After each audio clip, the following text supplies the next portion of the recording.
नमो तस् भगवतो अरहतो सम्मा सम्बुद्धस्स।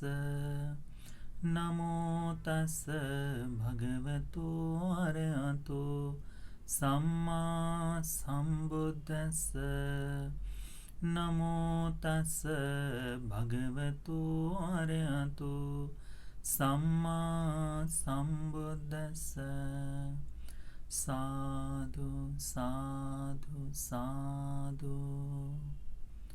हमारे पूजनीय कल्याण मित्र गुरुबंती जी को सादर प्रणाम। साधु साधु साधु। श्रद्धावान उपासक उपासिकागण, भगवान बुद्ध जी के इस स्वाख्यात धर्म में एक ऐसी बात बताई गई है जिसे हम सब ने अपने जीवन में उतारने का अभ्यास करना चाहिए। 2025 यह नया वर्ष हमें इसी के लिए प्रयोग में उपयोग में लाना चाहिए। कौन सी बात? भगवान ने कहा है, सब पापस अकरणं कुशलस्य उपसंपदा सचित्त पर्योदपनं एतं बुद्धान शासनं। सब पापस अकरणं, सभी पाप कर्मों से, जितने भी पाप कर्म हैं, इस काया से किए जाने वाले पाप कर्म, वाणी से किए जाने वाले पाप कर्म और मन से किए जाने वाले पाप कर्म, इन सभी पाप कर्मों से दूर हो जाना, पाप कर्मों को न करना। पापस अकरणं, शरीर से किए जाने वाले पाप कर्म कौन से हैं? तो हिंसा, जीवों के प्राण हरना, हिंसा करना, पीड़ित करना, चोरी करना, व्यभिचार करना, यह शरीर से किए जाने वाले पाप कर्म हैं। हम लोग देखते हैं हमारे आसपास यही सब कुछ दिखाई देता है। इसीलिए हो सकता है कि हमारा मन इन्हें करने के लिए प्रेरित हो, इच्छा करे, परंतु बुद्ध की शरण में गए बुद्ध के श्रावकों ने यह बात जानना चाहिए कि भगवान बुद्ध जी ने कहा है, हमें आदेश दिया है क्या? कि पाप कर्मों को नहीं करूँगा। जिन जिन पाप धर्मों से, जिन जिन कारणों से पाप धर्म जागता है, उनसे विरत रहूँगा। उसके बाद वाणी से किए जाने वाले पाप कर्म कौन से हैं? वाणी से किए जाने वाले पाप कर्म, झूठ बोलना, निंदा करना, चुगली करना। यह दो लोगों में बंटवारा हो, दो लोगों में झगड़ा लग जाए, इस आशय से, इस हेतु को ध्यान में रखकर बातचीत करना, यह निंदा है, चुगली है। उसके बाद में कठोर वाणी, जिससे किसी का मन दुखे, जिससे किसी को तकलीफ हो, ऐसे कठोर वाणी का प्रयोग भगवान ने मना किया है। उसके पश्चात क्या है? उसके बाद आता है व्यर्थ की बकवास।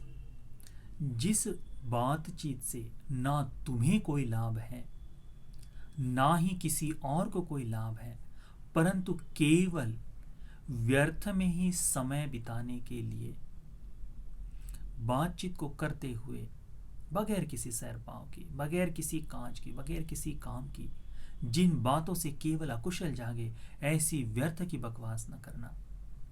क्या है? वाणी से किया जाने वाला पाप कर्म है ना? तो इससे बचना चाहिए। मन से किया जाने वाला पाप कर्म, मिथ्या दृष्टि, राग, क्रोध, लोभ, क्रोध, मोह, ये सारे मन से, इनसे यदि मन जड़ा हो तो पाप कर्म ही होते हैं, है ना? तो इनको अपने जीवन से दूर करना, है ना? तो यह हो गए पाप कर्मों से दूर रहने की शिक्षा। पश्चात भगवान ने कहा है कि सब पापस्य अकरणं कुशलस्य उपसंपदा, कुशल धर्मों की संपत्ति करना है। कुशल धर्म कौन कौन से हैं? तो काया से किए जाने वाले, वाणी से किए जाने वाले, मन से किए जाने वाले कुशल धर्म है ना। दान का कुशल धर्म है, शील पालन का कुशल धर्म है कि नहीं? अपनी सेवा आदि करने का कुशल कर्म है। इन तरह से कुशल धर्मों को करना। मन से किए जाने वाले कुशल कर्म कौन सा? तो सम्यक दृष्टिवान बनना, राग द्वेष मोह से परे हो जाने का प्रयास करना, अहंकार आदि से दूर होने की कोशिश करना। कुशल धर्मों को जिन जिन कारणों से, जिन जिन बातों से कुशलता आए, जिन जिन बातों से धर्म जागे हम में, ऐसे धर्मों का अभ्यास, कुशल उपसंपदा, इनका संग्रह करना, इन्हें अपने जीवन में उतारना। सचित्त परियोदपन, अपने चित्त का सही तरह से दमन करना। सही तरह से दमन करना क्या है? हमारा मन जो है राग के कारण, लालच के कारण क्या होता है? इसे लालच को पाने की कोशिश करने के लिए अकुशल करता है। तो मन को डांट कर, दपटा कर रोक देना, वह एक हो गया मन का दमन। दूसरा, व्यापाद, क्रोध का चित्त निरंतर जागता है, लालच, ईर्ष्या, राग के कारण, तृष्णा के कारण, ये क्रोध के चित्त को दूर करना, मन का दमन करना। अहंकार से निरादर करता है, निर्लज्जता आती है ना।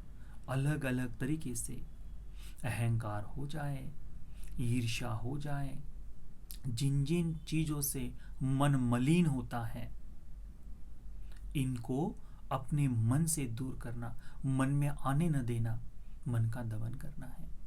और इसके लिए जिन जिन साधनाओं की आवश्यकता है, ध्यान की साधना, मन को एकाग्र करना, ध्यान साधना, इन साधनाओं का अभ्यास करना, इसे क्या कहते हैं? सचित्त परियोदपन, मन को अच्छी तरह से दमन करना। भगवान की एक गाथा है ना कि भगवान दंतो दमयतं सेट्ठो, है ना, कि भगवान बुद्ध जी स्वयं का दमन करने वालों में श्रेष्ठ है। दंतो सो भगवा, भगवान ने स्वयं का दमन किया है। दमताय धम्मं देसेति, दमन के लिए ही धर्म का उपदेश करते हैं। तो भगवान बुद्ध जी ने पहले अपना दमन कर लिया है और फिर जाकर हमें दमन का उपदेश देते हैं। तो इसको ध्यान में रखना चाहिए, ठीक है। तो सचित्त परियोदपनं एतं बुद्धान शासनं, यही बुद्ध की शिक्षा है, यही बुद्ध की अनुशासना है, यही बुद्ध की हमारे लिए आज्ञा है। तो हमें भगवान बुद्ध जी के शिष्य होने के कारण हमें क्या करना चाहिए? भगवान की आज्ञा का पालन करना चाहिए। तो ये आने वाला वर्ष 2025 हमने किस कार्य में लगाना चाहिए? 3 चीजों के लिए। एक है अपने जीवन में होने वाले सभी अकुशलों से दूर होने के प्रयास में, जितनी भी कुशल धर्म है उन्हें बढ़ाने के लिए, और अपने मन को बुराई से दूर कर अच्छाई में लाने के लिए ध्यान साधना का अभ्यास करते हुए मन का दमन करने के लिए, निर्वाण मार्ग के अनुकूल बनाने के लिए हमने कोशिश करनी चाहिए। तो यही हमारा बौद्ध होने का, हमारे बौद्ध बनने के पीछे का सार्थकत्व होगा। हमें बुद्ध की शरण तभी मिल पाएगी जब कोई व्यक्ति बुद्ध की बातों का अनुगमन करता है, बुद्ध की कही हुई बातों को करता है, तो वह श्रद्धा से आगे बढ़कर धर्म का आचरण करने वाला, धम्मानुसारी बनने के मार्ग पर प्रतिपन्न होता है, मार्ग पर चलने वाला होता है। इसीलिए कोशिश करो कि ये 2024 जिस तरह से व्यतीत किया है, इसका चिंतन कर कर मैं आने वाला 25 बुद्ध की आज्ञा अनुसार जीने वाला, धर्म के अनुसार आचरण करने वाला, धम्मानुसारी श्रावक बनने का प्रयास करूंगा। तो ये जो आने वाला वर्ष है आप सभी के लिए मंगलदायी हो, और धम्मानुसारी बनने के लिए, धर्म के अनुसार आचरण करने वाला श्रावक बनने के लिए किया हुआ यह धर्म का उपदेश आप सभी को उपकारी हो जाए। साधु साधु साधु।